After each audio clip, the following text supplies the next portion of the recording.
एक न्यूमेरिकल लिखो, important numerical है स्टॉपिंग पोटेंशियल से रिलेटेड। आपको एक ग्राफ दे दिया जाएगा, जो ग्राफ फ्रीक्वेंसी जो मैंने कल एग्जांपल दिया था उसी के आधार पर, और स्टॉपिंग पोटेंशियल या एक्सेलरेटिंग वोल्टेज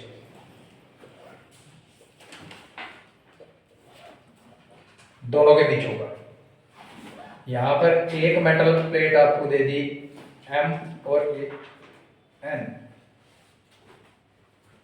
और आपसे एक आ गया फ्रॉम फिगर,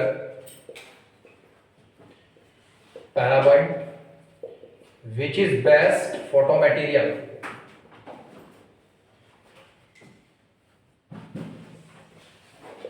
पहला केस M और N।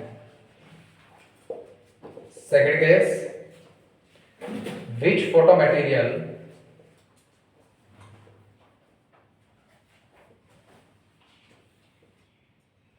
has more threshold frequency।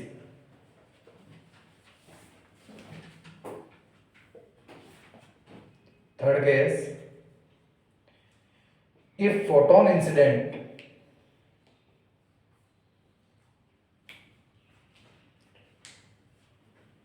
of same frequency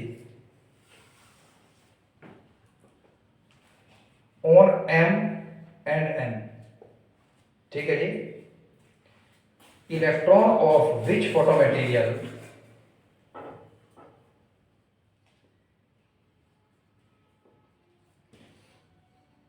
have more kinetic energy. और फोर्थ केस है इसका, which material need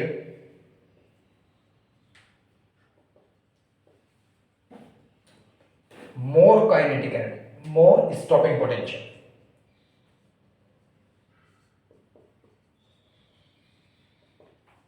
कौन सा मटेरियल ज्यादा स्टॉपिंग पोटेंशियल की रिक्वायरमेंट रखता है। और लास्ट केस है, why the slope of M and N are parallel। ये इंपॉर्टेंट क्वेश्चन है जी। यहाँ 5 क्वेश्चन बन गए आपके, मतलब कि इस तरीके के 5 क्वेश्चन आपके बिल्कुल क्लियर हो जाएंगे। नोट कीजिए फास्ट। ग्राफ में 2 मटेरियल दिए गए आपको, दोनों फोटो मटेरियल है, एक M एक N। मैंने आपको इससे पहले वीडियो में भी ये बताया था कि ये जो डिस्टेंस होता है ये रिप्रेजेंट करता है threshold frequency for M, threshold frequency for N। तो साफ साफ दिखाई देगा, ये अच्छा फोटो मटेरियल वो होता है जिसकी थ्रेशोल्ड फ्रीक्वेंसी कम होती है। तो which is best photo material, M और N। कम किसकी थ्रेशोल्ड फ्रीक्वेंसी है, तो M अच्छा है N के बजाय। फिर सेकंड क्वेश्चन ये है कि which photo material has more threshold frequency. तो थ्रेशोल्ड फ्रीक्वेंसी ज्यादा किसकी होगी, N की। तो सबसे पहले इसका आंसर लिखो, फर्स्ट का जल्दी फास्ट। फर्स्ट पॉइंट लिखो M और सेकंड पॉइंट लिखो N। ठीक है, फर्स्ट पॉइंट M और सेकंड पॉइंट N। फिर थर्ड क्वेश्चन पर चलते हैं। If photon of same frequency, अगर सेम फ्रीक्वेंसी का फोटोन M और N दोनों के ऊपर गिरता है तो काइनेटिक एनर्जी किसके इलेक्ट्रॉन्स की ज्यादा होगी। भाई देख, M के केस में क्या है, थ्रेशोल्ड फ्रीक्वेंसी कम है और kinetic energy is inversely proportional to the threshold frequency. Threshold frequency कम तो काइनेटिक एनर्जी ज्यादा। तो किसके मटेरियल्स की होगी भाई, काइनेटिक एनर्जी ज्यादा। थर्ड केस में लिख लीजिएगा M, ऐसा करके ये चीज लिख लीजिएगा। अगर ये कम है तो ये ज्यादा होगी, थर्ड का ऑप्शन। इसके बाद fourth, which material need more stopping potential. देख, M की थ्रेशोल्ड फ्रीक्वेंसी कम तो इसके इलेक्ट्रॉन्स की काइनेटिक एनर्जी ज्यादा। काइनेटिक एनर्जी ज्यादा तो उसे रोकने के लिए ज्यादा स्टॉपिंग पोटेंशियल की रिक्वायरमेंट होगी। तो यहां से आया फिर दोबारा M। अब फिफ्थ पॉइंट कि दोनों का जो स्लोप है वो पैरेलल क्यों है। बहुत आसान आंसर है इसका, बहुत तरीके से देखिएगा।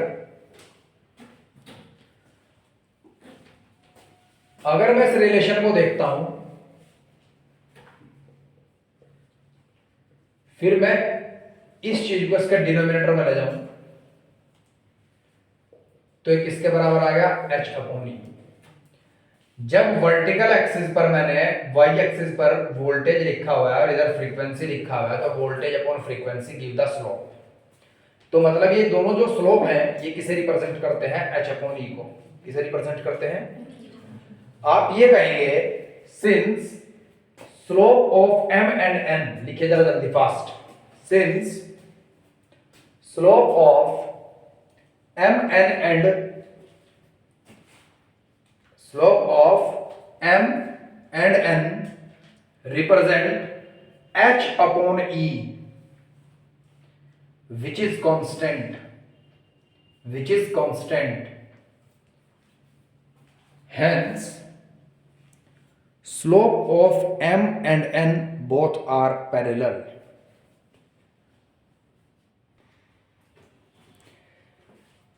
एक मोस्ट इंपोर्टेंट क्वेश्चन ये है कि अगर एक इलेक्ट्रॉन हाइड्रोजन एटम के सेकेंड एक्साइटेड स्टेट से ग्राउंड स्टेट में जंप करता है, तो वो एक फोटोन को एमिट कर देता है। अब वो जो फोटोन एमिट हुआ है वो एक सीजियम प्लेट से टकराता है। सीजियम का वर्क फंक्शन है 2.14 इलेक्ट्रॉन वोल्ट। ये आपको दिया होगा क्वेश्चन में भी, पॉसिबल ना दिया हो, क्योंकि सीजियम का वर्क फंक्शन याद करना ही रहता है। ठीक है, ये आप हमेशा याद रखेंगे, जैसे कि रिफ्लेक्टिव इंडेक्स ऑफ वाटर याद रखते हैं, ग्लास याद रखते हैं, वैक्यूम याद रखते हैं। तो कहा क्या क्वेश्चन, अगर एक हाइड्रोजन का इलेक्ट्रॉन सेकेंड एक्साइटेड स्टेट से ग्राउंड स्टेट में जंप करता है, तब वो एक फोटोन को एमिट करता है और वो फोटोन एक सीजियम प्लेट से टकराता है। क्या वो फोटोन सीजियम प्लेट से इलेक्ट्रॉन को बाहर निकाल सकता है? यस और नो आंसर देंगे आप। इसके ऑप्शन होंगे yes, no, maybe yes और मे बी नो। अगर आंसर होता है यस तो सेकंड क्वेश्चन होगा इफ यस। ठीक है, तो जो इलेक्ट्रॉन एमिट होगा सीजियम से उसकी वेलोसिटी क्या होगी, और इफ नो थर्ड क्वेश्चन होगा। दोनों में से एक अटेम्प्ट करना आपको। अगर आंसर नो है कि ये फोटोन सीजियम से इलेक्ट्रॉन को एमिट नहीं कर सकता, तब ये बताइए, जो थर्ड क्वेश्चन है वो क्या कहता है, अब ये बताइए कि कितनी एनर्जी इस फोटोन में और ऐड कर दी जाए कि ये सीजियम प्लेट से इलेक्ट्रॉन को बाहर एमिट कर दे। Concept clear? अब इस क्वेश्चन को किस तरीके से समझना है वो ध्यान रखिए।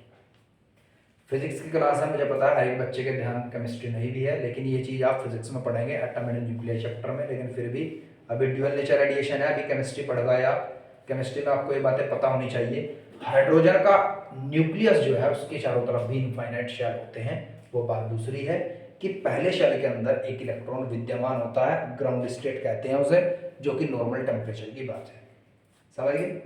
नॉर्मल स्टेट में हाइड्रोजन की इलेक्ट्रॉन उसका सिर्फ पहले ऑर्बिट में प्रेजेंट है, इसीलिए पहले ऑर्बिट को आपने क्या कहा, वैलेंस से। क्लियर? जो हाइड्रोजन का न्यूक्लियस है उसके चारों तरफ ये इलेक्ट्रॉन है।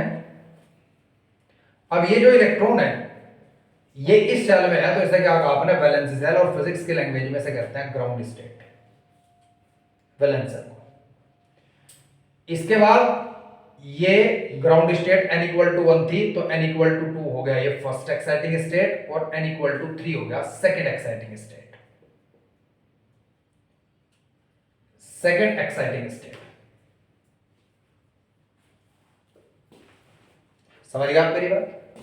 अब क्या कहा न्यूमेरिकल ने कि इलेक्ट्रॉन यहां से यहां जंप करता है और अपने अंदर से अपनी एनर्जी को, जितनी एनर्जी उसने लॉस की, उसे फोटोन के फॉर्म में कन्वर्ट करके उस एनर्जी को बाहर एमिट कर देता है। क्या वो फोटोन सीजियम से टकराने के बाद उसके इलेक्ट्रॉन को एमिट कर सकता है? जरा ध्यान देंगे किस तरीके से आप सोल्व करेंगे इसे। हाइड्रोजन की ग्राउंड स्टेट में जो एनर्जी होती है, एनर्जी का फॉर्मूला है binding energy of an electron, इतने इलेक्ट्रॉन वोल्ट। हाइड्रोजन के न्यूक्लियस के अंदर एक प्रोटॉन है तो जेड की वैल्यू हमेशा 1 रहती है और ग्राउंड स्टेट के लिए इनकी वैल्यू 1 है। तो ग्राउंड स्टेट में हाइड्रोजन का इलेक्ट्रॉन इतनी बाइंडिंग एनर्जी रखता है। तो अब कैलकुलेट कीजिए सेकेंड एक्साइटिंग स्टेट में कितना रखता होगा। ये 1 हो गया, -13.6। सेकेंड एक्साइटिंग स्टेट में इनकी वैल्यू क्या है 3, तो 3 का स्क्वायर 9 और जेड की वैल्यू 1। इसे आपने डिवाइड किया, कितना है आपके पास 1.54 इलेक्ट्रॉन वोल्ट आएगा। चेक कीजिए जरा,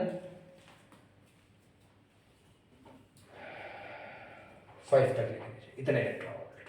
ठीक है, अब इलेक्ट्रॉन की यहां पर एनर्जी थी इतनी और यहां पर एनर्जी आई इतनी। अब इलेक्ट्रॉन यहां था, मतलब पहले मेरे पास ये एनर्जी थी और इलेक्ट्रॉन जंप कर गया यहां से यहां, तो इसने जो फालतू एनर्जी निकाल दी वो कितनी होगी, या एमिटेड एनर्जी आई आपके पास -13.6 इलेक्ट्रॉन वोल्ट। ये प्लस हो गया, तो कितना आपके पास ये जी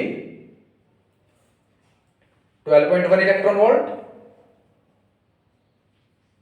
प्लस का प्लस आया। अब ये इलेक्ट्रॉन टकराया सीजियम से जाके, सीजियम का वर्क फंक्शन क्या होता है 2.14 इलेक्ट्रॉन वोल्ट।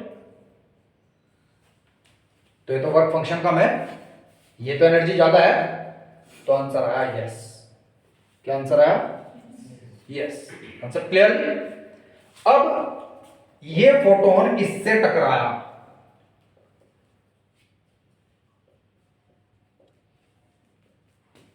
तो इस एनर्जी से आपको इस वर्क फंक्शन को सब्सट्रैक्ट करना है और इसके बाद आपके पास काइनेटिक एनर्जी ऑफ इलेक्ट्रॉन निकल जाएगी जो सीजियम से इलेक्ट्रॉन एमिट हुआ है। समझ आ गया, हर एक बच्चे की समझ आ गया। अब ये मेरे पास काइनेटिक एनर्जी आ गई, आई काइनेटिक एनर्जी। अब इसकी मल्टीप्लाई काइनेटिक एनर्जी आएगी इलेक्ट्रॉन वोल्ट में, इसकी मल्टीप्लाई आप जो भी आई 9.96 आ गया। ठीक है जी, आ गए। अब इसकी मल्टीप्लाई आप किससे करेंगे 1.6 10⁻⁻19 कूलम से। अब ये बन गया जूल। अब आपके पास काइनेटिक एनर्जी आ गई, kinetic energy is equals to h nu minus nu naught. 100% समझ आ गया। या फिर आप ऐसा ना लिखें, आप ऐसा लिखें energy of photon minus work function, energy of photon minus work function, और वेलोसिटी को कैलकुलेट कर लीजिएगा। ये कितना आ गया भाई 2 पर गया, m डिनोमिनेटर में आया, ऊपर 70 रूट आ गया। बस ध्यान रखिएगा जो सीजियम का वर्क फंक्शन है उसे कन्वर्ट कर लीजिएगा जूल में और यहां रख दीजिएगा। जो फोटोन की एनर्जी आपके पास आई थी 12.1 इलेक्ट्रॉन वोल्ट, उसे जूल में कन्वर्ट करके यहां रखेंगे और वेलोसिटी कैलकुलेट करेंगे। सभी बच्चे कैलकुलेट करना स्टार्ट करो फास्ट। अब ये न्यूमेरिकल लिखो जरा जल्दी fast. If an electron jump from second exciting state of H atom to the ground state,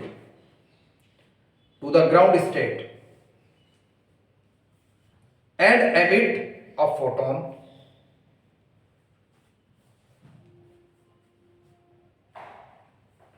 coma लगाइएगा।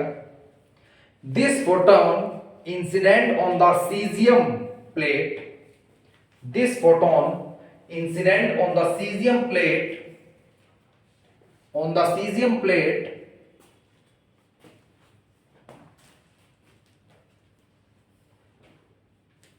of work function 2.14 electron volt, 2.14 electron volt,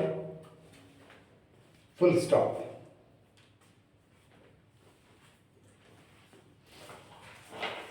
Will it emit electron from the cesium? Will it emit electron from the cesium?